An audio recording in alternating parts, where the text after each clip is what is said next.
వీరి రిలేషన్ గురించి తెలుసుకున్న ధర్మేంద్ర బాబీ డియోల్ తో నువ్వు ఏ హీరోయిన్ తోనైనా డేట్ చేయగాని నీ పెళ్లి మాత్రం సినిమాకి సంబంధం లేని అమ్మాయితోనే జరుగుతుందని చెప్పడం జరిగింది.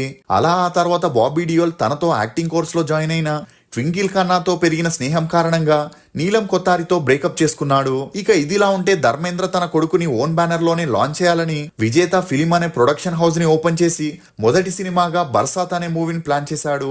ఇక ఇదిలా ఉంటే ట్వింకిల్ ఖన్నా తండ్రి రాజేష్ ఖన్నా అప్పటికే సూపర్ స్టార్ గా ఉండి తల్లి కూడా స్టార్ హీరోయిన్ గా ఉండడంతో ట్వింకిల్ ఖన్నాని బాబీ డియోల్ తో హీరోయిన్ గా లాంచ్ చేపించాలని గ్రీన్ సిగ్నల్ ఇవ్వడం జరిగింది.